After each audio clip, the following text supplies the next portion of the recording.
Hello everyone, this is Parthiban. Welcomes you to SAP Views. இப்போ NEET 2024க்கான online registration and application open ஆயிடுச்சு. Students and parents செஞ்சுட்டு இருக்கிறீங்க. இப்போது qualification போடும்போது இந்த கோட் நம்பரில் இன்னமும் டவுட்ஸ் இருக்குது. இதுக்கு நம்ம ஆல்ரெடி ஒரு வீடியோ போஸ்ட் பண்ணிட்டோம். ஒருவேளை அதை பார்க்காதவங்களா இருக்கலாம், இல்லைன்னா பார்த்துட்டு அது எனக்கு இன்னமும் டவுட்ஸ் இருக்குது அப்படின்னு கேட்குற ஸ்டூடெண்ட்ஸ் அண்ட் பேரண்ட்ஸுக்காக இந்த வீடியோவை ஸ்கிப் பண்ணாமல் கடைசி வரைக்கும் பாருங்கள்.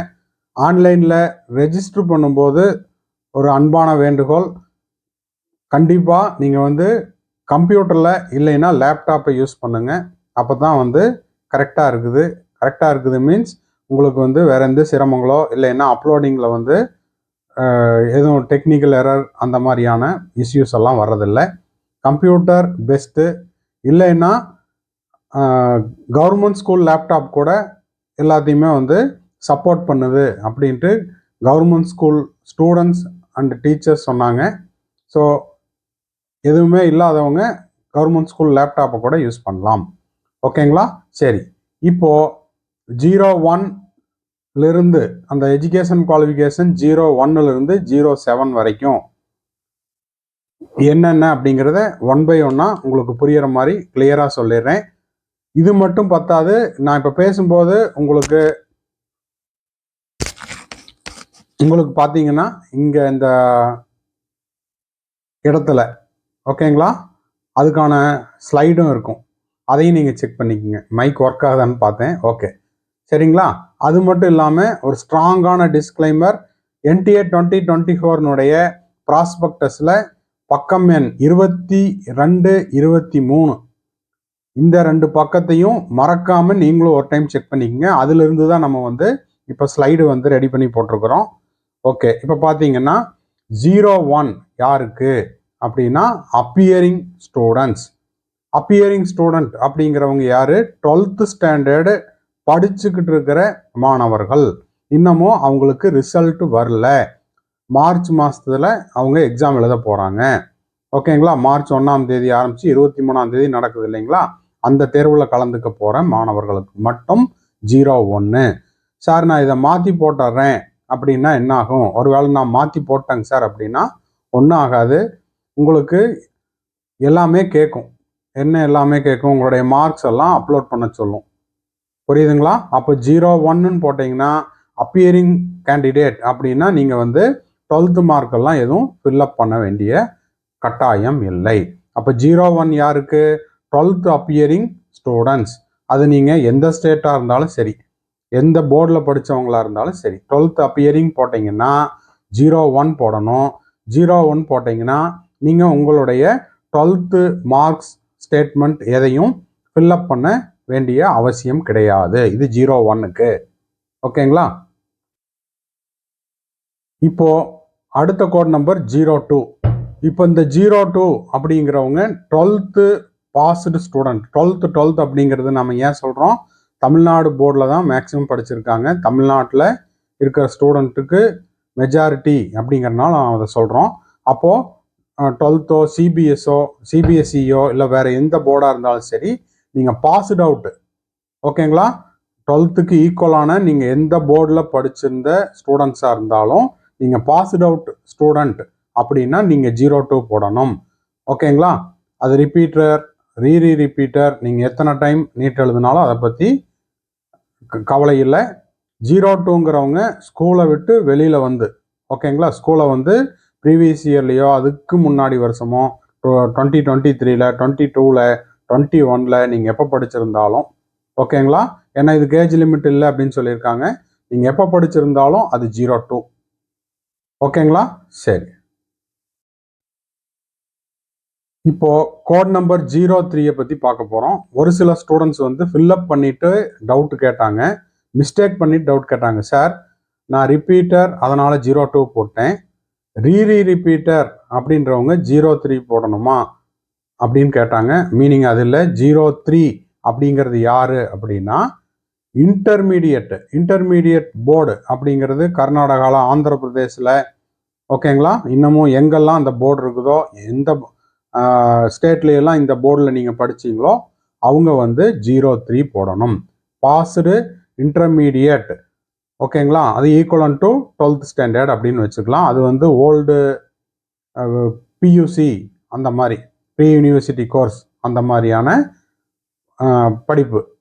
அதை வந்து நீங்கள் கர்நாடகா போர்டில் இல்லை ஆந்திரா போர்டில் எந்த ஸ்டேட்டில் நீங்கள் இன்டர்மீடியட்டுக்கு ஈக்குவலான ஒரு கோர்ஸ் படிச்சிருக்கிறீங்க அப்படின்னா அதை வந்து 03 போடணும். ஓகேங்களா? அப்போ 03ங்கிறது யாரு? இன்டர்மீடியட் கோர்ஸ் படித்தவங்க. தவறுதலாக ரிப்பீட்டர் சார் நான் 3வது டைம் எழுதுறேன் அதனால 03ன்னு போட்டுட்டேன் அப்படின்னு தவறு பண்ணிடாதீங்க. டைம் நிறைய இருக்குது. ஓகேங்களா? மார்ச் 9 வரைக்கும் டைம் இருக்குது. தெரியலைன்னா கேட்டுட்டு தெரிஞ்சுட்டு அதன் பிறகு நீங்கள் ஃபில்அப் பண்ணுங்க. நெக்ஸ்ட் நம்ம பார்க்க வேண்டியது 04. இப்போ 04 அப்படிங்கிறது என்ன அப்படின்னா medical allied courses. Medical allied course அப்படின்னா பிடிஎஸ் படித்தேன், இல்லைன்னா வந்து ஆயுஷ் படித்தேன், வேற ஏதாவது ஒரு மருத்துவம் சார்ந்த ஒரு படிப்பு நான் படிச்சிருக்கிறேன். ஓகேங்களா? அப்படின்றவங்க 04 போடணும். Studying medical allied courses BDS AYUSH இவங்கெல்லாம் என்ன போடணும்? 04 போடணும். நெக்ஸ்ட் நம்ம பார்க்க இருக்கிற கோர்ஸ் கோடு 05. 05 அப்படின்றவங்க 12th முடிச்சுட்டு அந்த 12thலையும் நீங்கள் என்ன படிச்சிருக்கணும்? ஃபிசிக்ஸ், கெமிஸ்ட்ரி, பயாலஜி இதை எடுத்து பயாலஜி ஆர் பயோடெக்னாலஜி இதை எடுத்து படிச்சுட்டு நான் இப்போ at present BSc first year படிக்கிறேன், பிஎஸ்சியில் பாட்னி படிக்கிறேன், ஜுவாலஜி படிக்கிறேன், வாட் எவர் இட் இஸ். பிஎஸ்சியில் ஃபஸ்ட் இயர் படிச்சுட்டு இருக்கிறேன், இல்லைன்னா செகண்ட் இயர் படிச்சுட்டு இருக்கிறேன், இல்லைன்னா தேர்ட் இயர் படிச்சுட்டு இருக்கிறேன் அப்படின்ற மாணவர்கள் போட வேண்டிய கோர்ஸ் கோட் நம்பர் 05. ஓகேங்களா? 12th முடிச்சிருக்கணும். அதில் மெயினாக physics, chemistry, biology R biotechnology படிச்சிருக்கணும். அதன் பிறகு அப்போ எனக்கு நீட் படிக்கணுங்கிற ஆசை இல்லை, நான் போய் பிஎஸ்சி ஜாயின் பண்ணிட்டேன். அதில் பார்த்தீங்கன்னா பிஎஸ்சியோ இல்லை ஏதோ ஒரு குரூப் அதில் வந்து நான் ஃபஸ்ட் இயர் படிச்சுட்டு இருக்கிறேன், இல்லைன்னா செகண்ட் இயர் படிச்சுட்டு இருக்கிறேன், இல்லைன்னா தேர்ட் இயர் படிச்சுட்டு இருக்கிறேன் அப்படின்ற மாணவர்கள் போட வேண்டிய கோர்ஸ் கோட் நம்பர் 05. நெக்ஸ்ட் நம்ம பார்க்க இருக்கிற எஜுகேஷனல் கோர்ஸ் கோடு 06. இந்த 06 யார் அப்படின்னா ஏதாவது ஒரு பட்டப்படிப்பு முடிச்சவங்க. அதாவது 12th நான் முடிச்சிட்டேங்க சார், 12th முடிச்சுட்டு 12th நான் physics, chemistry, biology R biotechnology எடுத்தேன். அதுக்கப்புறம் போயிட்டு ஒரு பட்டப்படிப்பு முடிச்சுட்டேன். அந்த பட்டப்படிப்பு வந்து நீங்கள் எந்த கோர்ஸாக கூட இருக்கலாம். ஓகேங்களா? அதில் நான் வந்து கம்ப்ளீட் பண்ணிட்டேன், அந்த கோர்ஸையே கம்ப்ளீட் பண்ணியாச்சு. இப்போது எனக்கு வந்து நீட்டு படித்து நான் வந்து டாக்டர் ஆகணும் அப்படிங்கிற கனவோடு இருக்கிறேன். இப்போ நான் நீட்டுக்கு அப்ளை பண்ணணும், நீட்டுக்கு அப்ளிகேஷன் போடணும் அப்படின்றவங்க போட வேண்டிய கோர்ஸ் வந்து கோர்ஸ் கோடு 06. அடுத்தது நம்ம பார்க்க இருக்கிற எஜுகேஷனல் கோர்ஸ் கோடு 07. இதை வந்து கொஞ்சம் கவனமாக பாருங்க. இந்த 07 அப்படிங்கிறது யார் அப்படின்னா என்ஆர்ஐ அப்படின்றவங்க 12th ஆர் ஈக்குவலண்ட் போர்டில் படித்த, ஓகேங்களா, அதாவது 12ஆம் வகுப்பும் அதுக்கு ஈக்குவலான படிப்பு படித்த என்ஆர்ஐ கேண்டிடேட். ஆனால் என்ஆர்ஐ கோட்டா இல்லை, என்ஆர்ஐ கோட்டா அப்படிங்கிறது தனி, அதுக்கு செப்பரேட் வீடியோ போஸ்ட் பண்ணியிருக்கிறோம், பார்க்காதவங்க பார்த்துக்குங்க. வேணும்னா இன்னொரு வீடியோவும் போடுறேன். NRI quota is entirely different. அப்போது என்ஆர்ஐ ஸ்டூடெண்ட்டு அவங்க வந்து 12ஆம் வகுப்போ அல்லது அதற்கு ஈக்குவலான போர்டு, ஓகேங்களா, அது வந்து சிபிஎஸ்சி போர்டாக இருக்கக்கூடாது. சிபிஎஸ்சி போர்டு இல்லாமல் அதுக்கு ஈக்குவலண்ட்டான 12ஆம் வகுப்புக்கும் ஈக்குவலான ஒரு படிப்பு படித்த என்ஆர்ஐ கேண்டிடேட். இப்போ இந்த மாணவர்கள் போட வேண்டிய கோர்ஸ் கோட் நம்பர் 07. அது மட்டும் இல்லாமல் இந்த 07 போட வேண்டிய ஸ்டூடெண்ட்ஸ் செய்ய வேண்டிய மிக முக்கியமான ஒரு வேலை என்ன அப்படின்னா 07 போட்டுக்கலாம். நீங்கள் ஹால் டிக்கெட் வந்துடும், நீங்கள் எக்ஸாம் எழுதிடுவீங்க. At the time of certificate verification அப்போது நீங்கள் செய்ய வேண்டிய மிக முக்கியமான வேலை என்ன அப்படின்னா நீங்கள் வந்து என்ன பண்ணணும்? எலிஜிபிலிட்டி சர்டிஃபிகேட் வாங்கணும். ஓகேங்களா? எலிஜிபிலிட்டி சர்டிஃபிகேட் வந்து ஈக்குவலண்ட் சர்டிஃபிகேட், எலிஜிபிலிட்டி சர்டிஃபிகேட்டு நீங்கள் வாங்கணும். புரியுதுங்களா? ஸோ இதுதான் வந்து கோர்ஸ் கோட் நம்பர் 1லேருந்து 7 வரைக்கும். அப்போது 7ல் மட்டும் உங்களுக்கு ஒரு சின்ன டவுட் இருக்கும். அந்த 07 அப்படிங்கிறவங்க யாருன்னா என்ஆர்ஐ கோட்டாவில் வர ஸ்டூடெண்ட்ஸ் இல்லை, என்ஆர்ஐ ஸ்டூடெண்ட். அந்த என்ஆர்ஐ ஸ்டூடெண்ட்டு 12ஆம் வகுப்பும் அதற்கு சமமான படிப்பு படித்த அதர் தேன் சிபிஎஸ்சியில், ஓகேங்களா, சிபிஎஸ்சி போர்டு இல்லாமல் வேறு போர்டில் படித்த ஸ்டூடெண்ட்டு அவங்க என்ன பண்ணணும் அப்படின்னா இப்போதைக்கு 07 போட்டு எக்ஸாம் எழுதிக்கலாம்.